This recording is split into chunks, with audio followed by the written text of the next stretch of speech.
A Hora do Ungido, com o pastor Paulo Messias.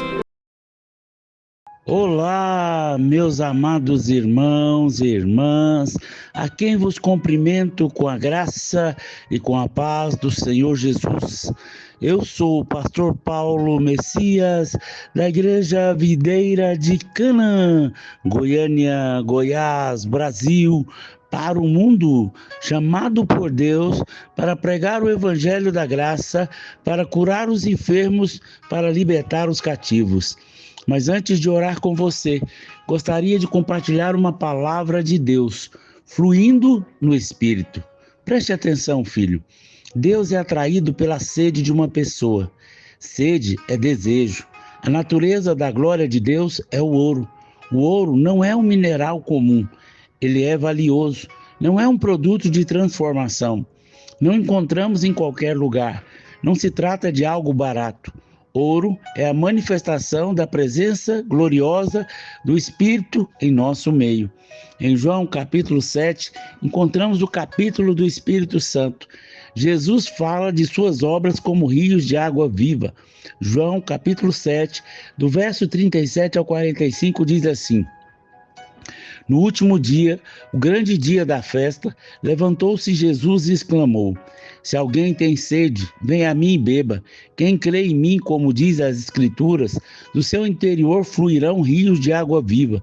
Isto ele disse com respeito ao Espírito, que havia de receber os que nele crescem.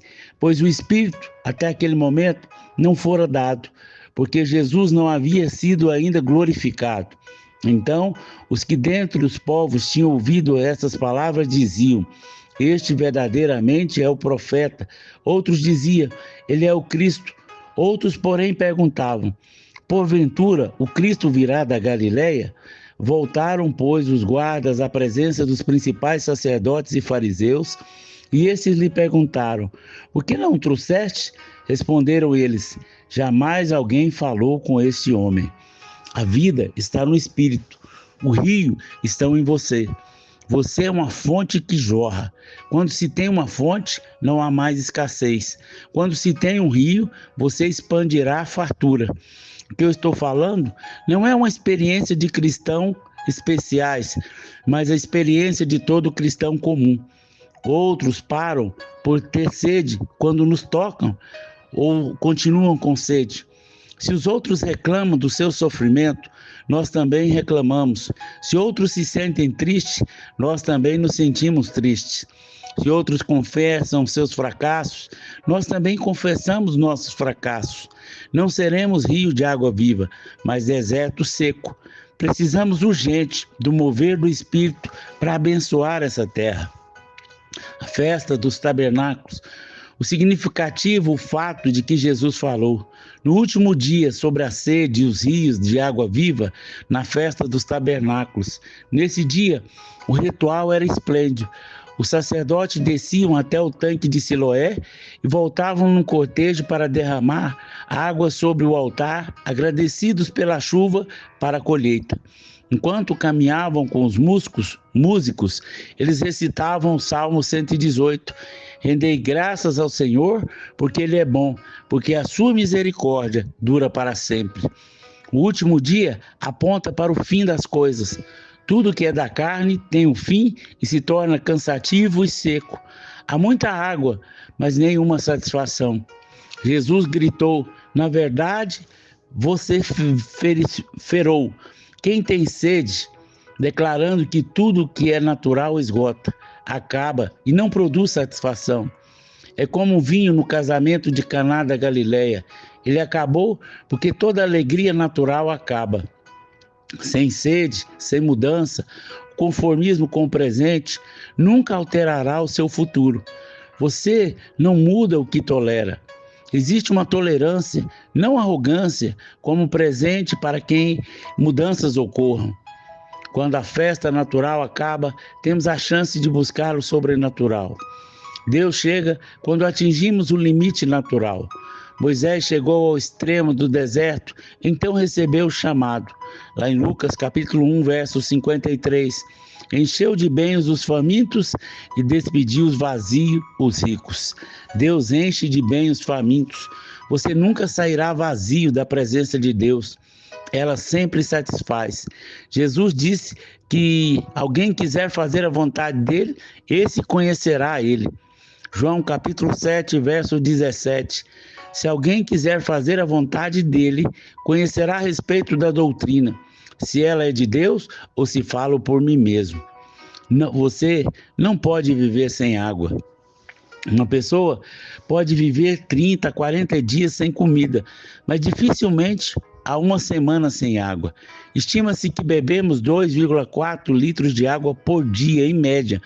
É interessante que o corpo humano necessita mais de água do que de comida. Preste atenção, de 1 a 2% de água, sede, boca seca, leva à redução da performance cognitiva. De 3 a 4%, fadiga, dor de cabeça, tontura, dificuldade de concentração. Isso falamos de perda de água. Quando você perde de 5 a 6%, a pele seca, murcha, dificulta o movimento, músculos, confusão mental. De 7 a 9%, há uma fraqueza intensa, tontura, náusea, aumento da frequência cardíaca. De 10 a 12%, alucinação, choque circulatório, risco grave de morte. De 15 a 20%, geralmente incompatível com a vida. Morte provavelmente.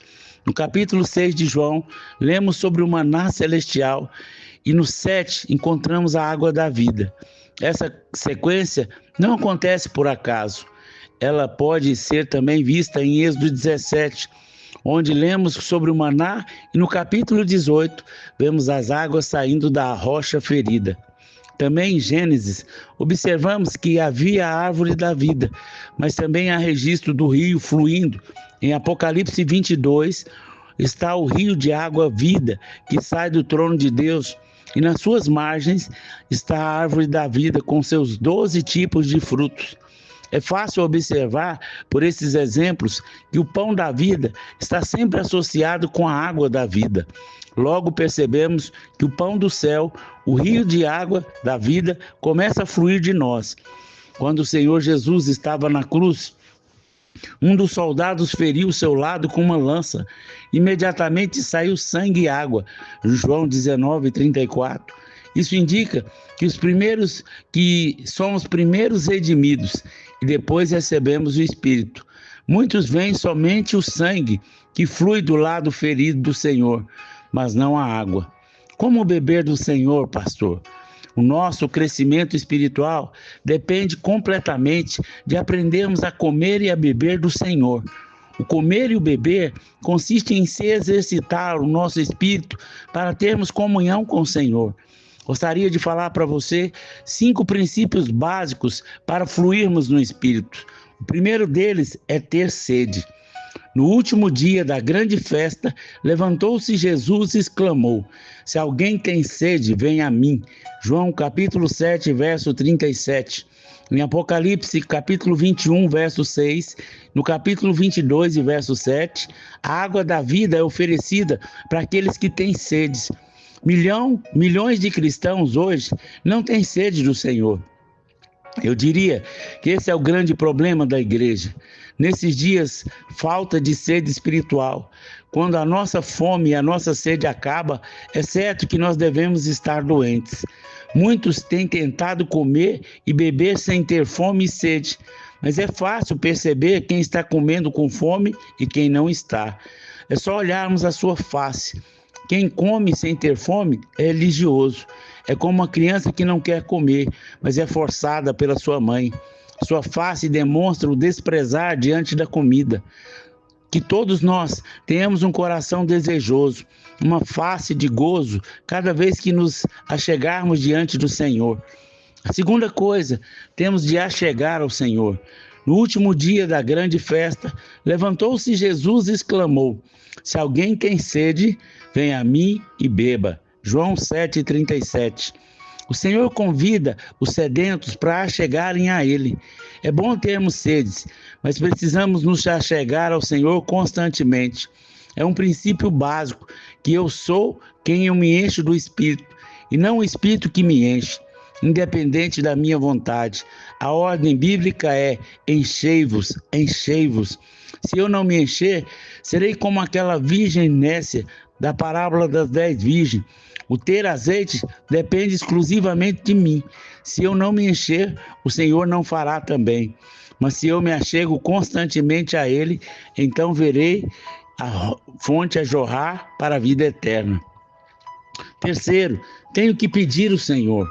Em João capítulo 4, verso 10, Jesus disse que a mulher samaritana, se conhecesse o dom de Deus e quem te pede, dá-me de beber, tu lhe pedirias e ele lhe daria água viva. João 4, 10. Veja bem que o Senhor disse: pedir. É importante que peçamos ao Senhor que cada vez que nos achegamos a Ele, por sua vez, Ele nos faça mergulhar no rio de água viva. Pedir com fé, tenho que crer. Muitos virão a Jesus como um profeta, outros como Cristo, outros como homem da Galileia. Eles o virão do ponto de vista natural. Paulo disse: se antes víamos Cristo no natural, agora não mais. É necessário que você creia que Jesus é Deus e falou a verdade. Quarto ponto, tenho de fluir. Todos nós precisamos entender que não somos um reservatório para o Senhor, somos um canal. Nós somos como uma mangueira. Se fecharmos a saída da mangueira, a água deixa de entrar, à medida que sai e à medida que entra. Para que a água continue entrando, precisamos sempre estar fluindo. A falta de fluir faz com que o nosso beber não tenha qualquer sentido. Precisamos entender que nós, na verdade, bebemos fluindo. Uma consequência séria de não fluirmos é que isso acarretará a perda da sede. Quanto menos fluirmos, menos teremos sede. Mas se fluirmos muito, a sede sempre aumentará. A palavra do Senhor diz em Efésios 5,18: e não vos embriagueis com vinho, mas embriagai-vos do Espírito, falando entre vós. Efésios 5,18. Nesse texto, fala de aprendermos a forma de fluir no Senhor. Nós fluímos falando. A maneira bíblica de fluir é falando entre vós. Mas não é um falar comum, é um falar no Senhor, com o Senhor, para o Senhor e do Senhor. Quanto mais falamos dessa maneira, mais rios de água viva fluem de nós. O quinto, tenho que ser quebrado. Êxodo capítulo 17, nós lemos que a rocha foi ferida para que a água pudesse fluir. Todos nós devemos nos identificar com uma rocha ferida. A nossa alma era invólucro em torno do nosso espírito.